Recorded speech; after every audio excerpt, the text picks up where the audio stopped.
Kalau kalian lagi cari tahu tentang e-commerce enabler, you are in the right place. Karena di video ini gue akan share all I know about it.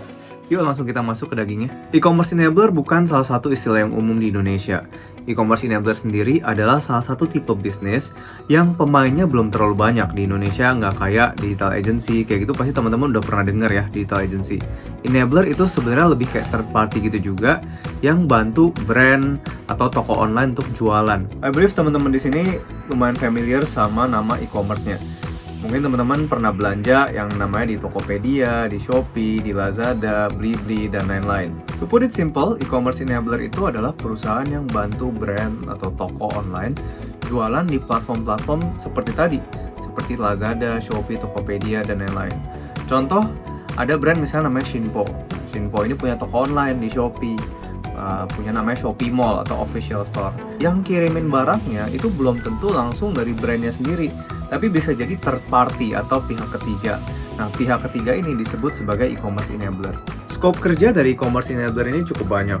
Pertama, mulai dari fotoin produknya. Misalnya nih, ada satu barang ini, belum ada nih fotonya. Dia yang fotoin barangnya, supaya bisa kontennya bisa naik ke toko online gitu.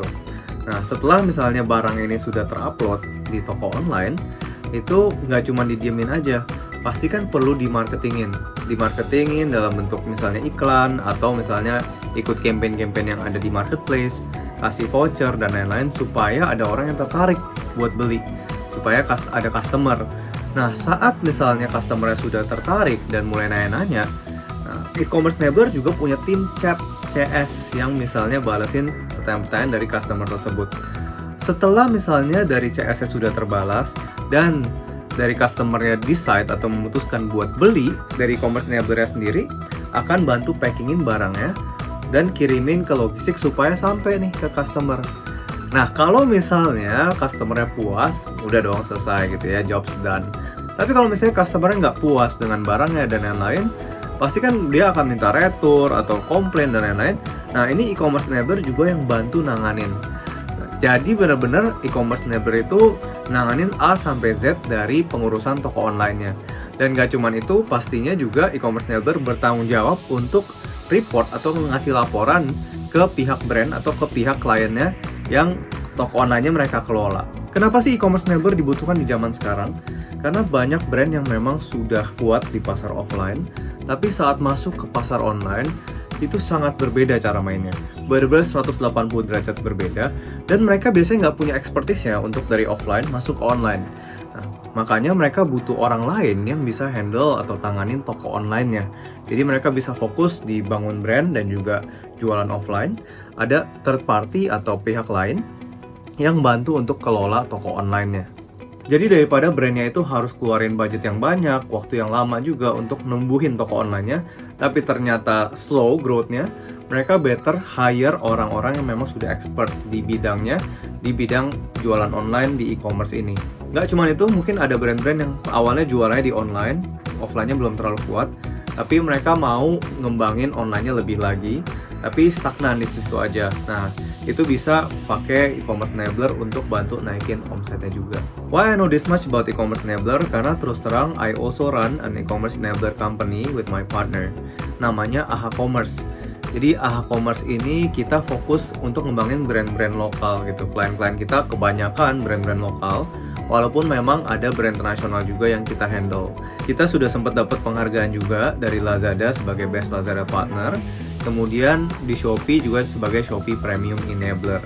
Yang menarik adalah dari salah satu brand yang kita kelola.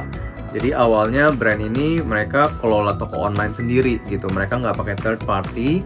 Di kategorinya itu sport fashion. Nah, mereka itu sudah omsetnya 200 juta. Oh, hampir 200 juta lah ya untuk rata-rata bulanannya di Shopee waktu itu. Nah, abis itu setelah kita kelola, awalnya di bulan pertama agak menurun gitu. Dimana sempat kayak dari ownernya agak komplain kayak gitu-gitu. Nah, tapi setelah di bulan kedua, bulan kedua kita udah break recordnya. Kita nggak pernah capai setinggi itu.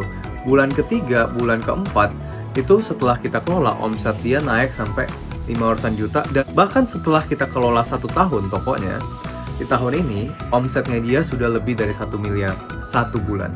Terus terang kita juga lagi cari brand yang potensial untuk kita bisa ngembangin seperti kita replicate keberhasilan kita dengan brand yang tadi awalnya 200 juta sampai 1 miliar tadi gitu. Tapi kita juga nggak bisa terima semua brand, kita perlu seleksi. Ada beberapa kriteria yang kita sudah tetapkan, di mana teman-teman buat yang tertarik, misalnya ada teman yang punya brand atau kenalan yang punya brand, teman-teman bisa kontak nomor yang ada di www.ahacommerce.net atau bisa klik link yang ada di bio ya. Thank you buat teman-teman yang udah nonton sampai sini. Di channel ini kita akan bahas tentang bisnis, mindset, productivity, yang tujuannya supaya teman-teman can get a better life. So buat teman-teman yang mau improve, boleh di subscribe. Thank you semuanya. See you in the next one.